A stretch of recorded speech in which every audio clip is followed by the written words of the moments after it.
సంప్రదాయ పంటల సాగుతో నష్టపోతున్న రైతులకు ఉద్యానవన పంటలు ఒక ఆశాకిరణంగా మారుతున్నాయి.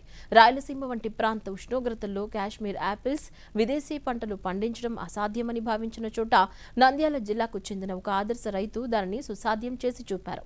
ప్రపంచంలోని అత్యంత ఖరీదైన మియాజాకి మామిడి నుంచి ఇజ్రాయెల్ యాపిల్స్ వరకు పిన్నపురం గ్రామంలో సాగుతున్న ఈ అద్భుత సాగుపై ప్రత్యేక కథనాన్ని ఇప్పుడు చూద్దాం. నంద్యాల జిల్లా పాణ్యం మండలంలోని పిన్నాపురం గ్రామం నేడు ఒక వ్యవసాయ పరిశోధన కేంద్రంగా మారింది.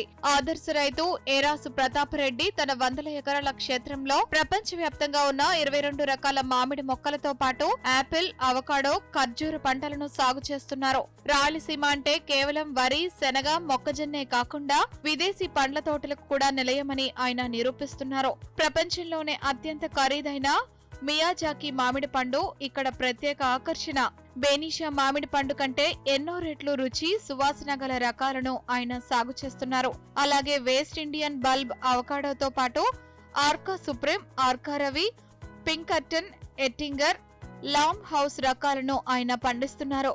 ఒక్కో పండు సుమారు 1/2 కేజీ బరువు తూగుతూ ఉండటం గమనార్హం.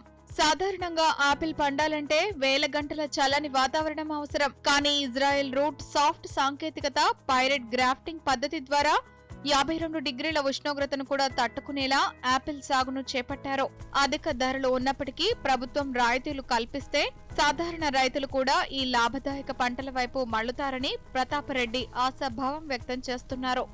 3 years నా దగ్గర ప్లాంట్ ప్లేస్ లేకపోతే మామిడి చెట్లని కొట్టేసేసి ఈ వెరైటీస్ వేసి ఇది పంట వచ్చిన తర్వాత మనమంతా చూసిన తర్వాత ఈ ఇయర్ స్టార్ట్ అయింది. నెక్స్ట్ ఇయర్కి ఏ రకంగా వస్తుంది. నాకు టామీ హట్కిన్ ఈరోజు second year crop. Last year దీనికంటే బాగా క్రాసింది. ఇప్పుడున్న దానికంటే కూడా డబుల్ వచ్చింది. కానీ నేను ప్రూనింగ్ చేశా, హార్డ్ ప్రూనింగ్ చేసిన, హాఫ్ కొట్టేశా చెట్టును. ఎక్సలెంట్గా ఉంది. కానీ ఏమంటే దాంట్లో టామీ హట్కిన్ ఇది అమెరికన్ ఫేవరెట్ ఫ్రూట్. మనకేమంటే స్వీట్నెస్ తక్కువ ఉంటుంది, మనం తినము. అది కొద్ది కచ్చకాయ ఉన్నప్పుడే తింటే చాలా బాగుంటుంది. Government has to support, subsidy ఇవ్వాలి.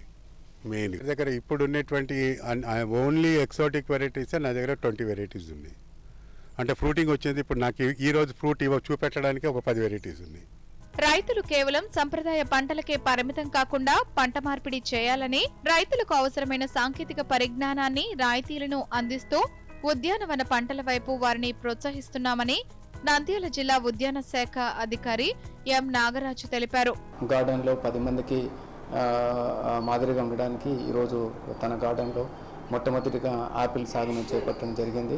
చాలామంది రైతులకు ఆపిల్ అనేది రాయలసీమ ప్రాంతంలో రాదని చెప్తారు. ఇక్కడ కూడా ఏంటంటే ఈ ప్రాంతాన్ని అనుగుణంగా సాగు చేసే రకాలను, ముఖ్యంగా అన్న, డోర్సెట్, తర్వాత ఈ కొన్ని రకాలు అయితే ఈ ప్రాంతానికి సాగున్న రకాలని సాగు చేయడం జరిగింది. అవి కూడా పూత, మరి పిందెల మీద, కాయల మీద మనం గమనించడం జరిగింది. నంద్యాల జిల్లాలో సాగుతున్న ఈ వినూత్న ఉద్యానవన పంటలు రాయలసీమ రైతాంగానికి సరికొత్త దిశానిర్దేశం చేస్తున్నాయి.